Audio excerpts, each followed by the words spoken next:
Hello everyone, नमस्कार दोस्तों। मेरा नाम है शिवम सलूजा और स्वागत है आपका मेरे चैनल पे। क्योंकि ये इस साल की पहली वीडियो है, तो इस साल से हम एक नई सीरीज शुरू करने वाले हैं जिसमें हम इंटरव्यू एक्सपीरियंसेस शेयर करेंगे सॉफ्टवेयर डेवलपमेंट और रिलेटेड फील्ड्स के बारे में। तो जिनको नहीं पता मैं उनको बता देता हूँ कि मैं फाइनल ईयर बीटेक स्टूडेंट हूँ LNMIT जयपुर से। तो अभी मेरा 8th सेम शुरू हुआ है, क्योंकि जनरली कंपनीज जो है 4th ईयर के स्टार्टिंग में कंपनीज आना शुरू हो जाती हैं। तो मैंने पिछले सेमेस्टर बहुत सारे इंटरव्यूज और कोडिंग राउंड्स दिए हैं, तो उनके एक्सपीरियंसेस मैं आपके साथ शेयर करूंगा।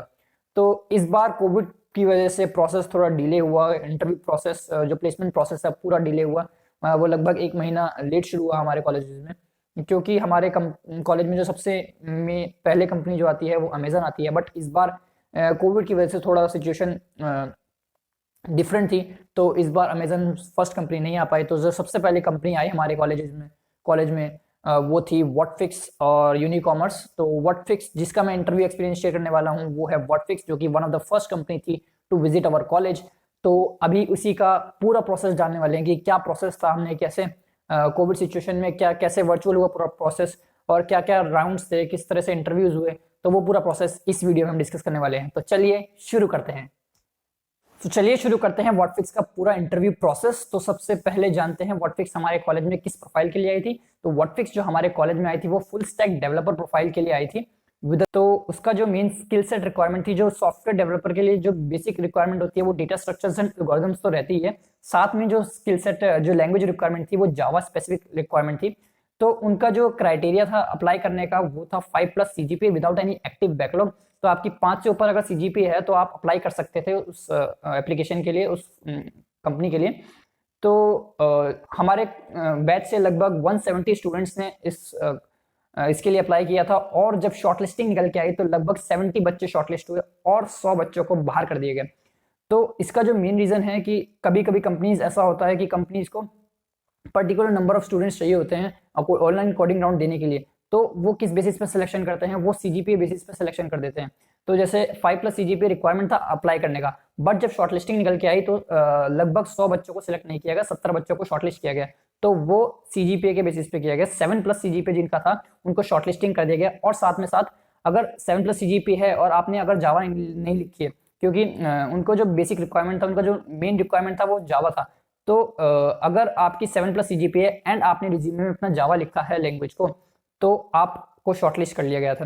तो इससे हम 2 बातें सीख सकते हैं। जो सबसे पहला पॉइंट है वो ये है कि जितना हो सके आप CGPA या जो भी आपके कॉलेज में जैसे परसेंटेज है या CGPA है, उसको जितना हो सके उतना मेंटेन करें। अब मेरे कहने का मतलब ये नहीं है कि CGPA is a defined criteria for your skill set, मतलब CGPA आपका स्किल सेट डिफाइन करता है। बट कई बार कंपनीज ऐसा होता है कि शॉर्टलिस्ट कर लेती है। कई बार कंपनीज को कुछ पर्टिकुलर स्टूडेंट्स की रिक्वायरमेंट होती है, कुछ नंबर ऑफ स्टूडेंट्स की रिक्वायरमेंट होती है, तो वो CGPA के बेसिस पे शॉर्टलिस्ट कर लेती है। तो जितना हो सके अपना CGPA ज्यादा रखने की कोशिश करें। और जो दूसरा पॉइंट है हम सीख सकते हैं इस बात से कि अगर कंपनीज को पर्टिकुलर स्किल की रिक्वायरमेंट है और अगर वो आपको आती है तो वो रेज्यूमे में जरूर डालें। जैसे इस पर्टिकुलर केस में व्हाटफिक्स को जावा लैंग्वेज की रिक्वायरमेंट थी, तो जिन्होंने जावा डाला रेज्यूमे में उनको सिलेक्शन, उनका जो शॉर्टलिस्टिंग था वो हो गया।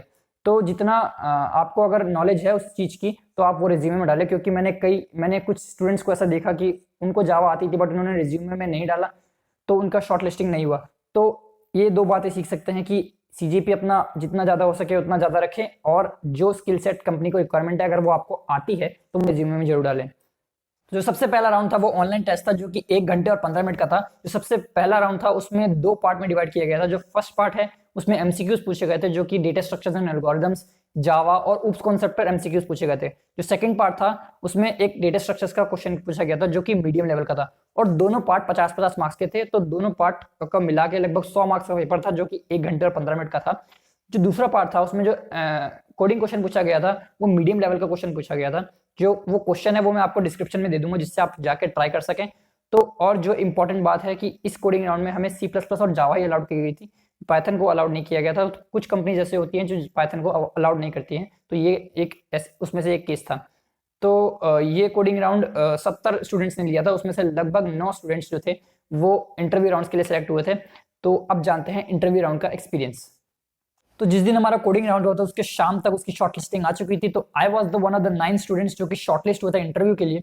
तो अगले दिन मेरा 10 बजे इंटरव्यू था। तो आई रिमेम्बर कि मैं लगभग 9:30 बजे बैठकर तैयार हो चुका था, लैपटॉप के सामने बैठ चुका था, क्योंकि इस बार कोविड की वजह से जो पूरा प्रोसेस है वो पूरा वर्चुअल हुआ था। तो गूगल मीट पे इंटरव्यू हुए थे। तो मैं 9:30 बजे बैठ चुका था और I was literally very nervous, क्योंकि ये जो मेरा था लाइफ का सबसे पहला इंटरव्यू था। तो मैं बहुत नर्वस था, I was literally shivering. But जैसे ही इंटरव्यू शुरू हुआ 10 बजे, जो मेरी नर्वसनेस है पूरी खत्म हो गई, क्योंकि जो इंटरव्यू था वो पूरा बहुत फ्रेंडली था। उसने सबसे पहले आके मुझे काम किया, उसने कहा कि डरने की कोई ज़रूरत नहीं है और हम जो हमारा इंटरेक्शन होगा वो पूरा फ्रेंडली इंटरेक्शन होगा। तो उसके बाद मैं बिल्कुल काम हो गया। जो शुरू में डर था वो पूरा एकदम खत्म हो गया, और फिर जो मेन बात है इंटरव्यू प्रोसेस, फिर जो हमारा इंटरव्यू है वो शुरू हुआ। तो बेसिक इंट्रोडक्शन के बाद मेरा इंटरव्यू शुरू हुआ। तो आप जानते हैं कि मेरे से इंटरव्यू में किस किस टॉपिक पर क्या क्या सवाल पूछे। तो सबसे पहले मुझसे डीएसए के बेस पर सवाल पूछे गए। जो डीएसए के जो क्वेश्चंस पूछे गए वो स्टैंडर्ड इंटरव्यू क्वेश्चंस थे। जैसे कि एक सवाल ये पूछा गया, find the middle of a link list, reverse a link list, और find each pair with a given sum, find the maximum of each subarray of size K. तो ये कुछ स्टैंडर्ड जो डीएसए के क्वेश्चंस थे वो मुझसे पूछे गए, और इनके जो सॉल्यूशंस हैं मुझे वो गूगल डॉक्स पर लिखने थे, क्योंकि जो पूरा प्रोसेस था वो वर्चुअल था। तो सारे सॉल्यूशंस हमें गूगल डॉक्स पर सबमिट करने थे। और उसके बाद हमारा बहुत सारा हैवी डिस्कशन चला जावा कंसेप्ट पर लेकर। जावा के ऊप्स कंसेप्ट पर बहुत सारे आउटपुट सवाल पूछे गए कि अगर ये कंडीशन होगी तो क्या आउटपुट होगा। जावा के बहुत सारे OOPs concept like inheritance, polymorphism, abstract, interface, function overloading, इन चीज़ों पर बहुत सारे आउटपुट क्वेश्चन पूछे गए। इस पर लगभग आधा घंटा या 40 मिनट तक का डिस्कशन चला, और हमने बहुत सारे ऊप्स कंसेप्ट पर डिस्कशन किया। उसके बाद फाइनली लास्ट में मुझसे जावा के concepts like inheritance, difference between interface and abstract, और how are hash maps implemented in Java, और what is the time complexity of stack, pop and push, और लास्ट में कुछ ओएस के questions like what is the use of semaphore.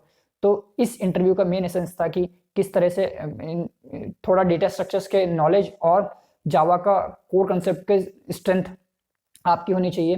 तो इस interview में main हमें जावा की कोर कंसेप्ट की नॉलेज चेक की गई। तो ये इंटरव्यू मेरा बहुत ही अच्छा गया था। मैं लगभग सभी सवालों के जवाब दे पाया था, और जावा के कंसेप्ट पर हमारा बहुत हेल्दी डिस्कशन भी हुआ था। तो मैं लगभग 99% श्योर था कि ये मेरा इंटरव्यू क्लियर होगा। तो आधे घंटे बाद ही इसका रिजल्ट भी आ गया था, और मैं फर्स्ट राउंड क्लियर भी कर चुका था, और मैं सेकंड राउंड में क्वालिफाई कर चुका था। तो अब जानते हैं सेकंड राउंड का इंटरव्यू एक्सपीरियंस क्या था।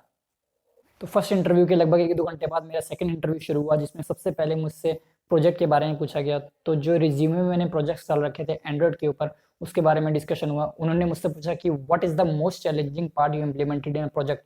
तो मैंने एंड्रॉइड में एक जगह मल्टी थ्रेडिंग का कंसेप्ट यूज़ कर रखा था, तो मैंने उसके बारे में डिस्कशन किया। फिर उसके बाद उन्होंने मुझसे मल्टी थ्रेडिंग के सवाल पूछे, how what is multi threading in Java, how do we create a threads in Java. फिर उन्होंने उसके बाद डिज़ाइन पैटर्न इन जावा के बारे में पूछा, जिसका मुझे ज़्यादा आइडिया नहीं था, बट मुझे सिंगलटन क्लास के बारे में पता था, तो मैंने सिंगलटन क्लास के बारे में बताया। उसके बाद उन्होंने मुझसे इंटरफेस और एब्स्ट्रैक्ट क्लास के रियल लाइफ एग्जांपल पूछे। तो इसके बाद उन्होंने मुझसे एक डीएसए का क्वेश्चन पूछा, जो सवाल वो मैं आपको डिस्क्रिप्शन में दे दूंगा, आप वहाँ से जाके चेक कर सकते हैं। तो उसके लगभग मैंने 2 या 3 अप्रोचेस बताए, और फाइनली उन्होंने मुझसे डेटाबेस के बारे में हेल्दी डिस्कशन किया। डीबीएमएस मुझे मूवी डेटाबेस बनाने को कहा गया, और उसके बीच में रिलेशनशिप, टेबल्स के बीच में रिलेशनशिप बताने को कहा गया। तो ये मेरा शायद वीक पॉइंट था, क्योंकि मैं डीबीएमएस को अच्छी तरह रिवाइज नहीं कर पाया था। मैंने करिकुलम में पढ़ा था, बट मैं अच्छी तरह पूरा रिवाइज नहीं कर पाया था इंटरव्यू से पहले। तो डीबीएमएस के कई सवाल में जवाब नहीं दे पाया। जैसे उन्होंने पूछा मुझसे normalization in DBMS, right join, inner join, left join, और उसके बाद लाइक यूनिक की, प्राइमरी की। तो कई कंसेप्ट जो बेसिक कंसेप्ट है वो शायद मैं क्लियर नहीं कर पाया था, रिवाइज नहीं कर पाया था। तो इसके बाद मेरा सेकंड इंटरव्यू खत्म हुआ। तो फर्स्ट और सेकंड इंटरव्यू दोनों मेरे लगभग 1-1 घंटे के चले थे, और सेकंड इंटरव्यू के बाद आई वाज नॉट श्योर कि मेरा थर्ड राउंड के लिए शॉर्टलिस्ट में नाम आएगा या नहीं आएगा। आई वाज लाइक 70% श्योर कि शायद हो जाए। बट जब शॉर्टलिस्ट निकली तो 5 स्टूडेंट्स को सिलेक्ट किया गया थर्ड राउंड के लिए, और मैं और मेरा एक और दोस्त, हम दोनों को वेट लिस्ट पे रखा गया। तो हम इंतजार कर रहे थे कि शायद हमारा नाम आ जाए। जो थर्ड राउंड था वो टेक्निकल राउंड था, वो भी कंडक्ट हो गया। उसके बाद फोर्थ राउंड जो था, फाइनल राउंड था, एचआर राउंड, वो भी खत्म हो गया, और हम फिर भी वेट कर रहे थे कि शायद आउटसाइड चांस बन जाए और हमें इंटरव्यू के लिए कॉल आ जाए। बट रात होते होते फाइनली जब रिजल्ट आया तो 4 बच्चे सेलेक्ट हो गए, और this was my first rejection of interview. तो ये था मेरा फर्स्ट इंटरव्यू एक्सपीरियंस व्हाटफिक्स का, जिसमें मैं रिजेक्ट हुआ, क्योंकि rejections are part of life और इससे हम बहुत कुछ सीखते हैं। तो मैंने सोचा कि क्यों ना ये एक्सपीरियंस शेयर किया जाए, जिससे आप वो गलती ना दोहराएं। तो ये मेरा फर्स्ट इंटरव्यू एक्सपीरियंस का वीडियो था, जिसमें मैंने आपको व्हाटफिक्स का जो अपना फर्स्ट एवर इंटरव्यू एक्सपीरियंस है उसका इंटरव्यू शेयर किया।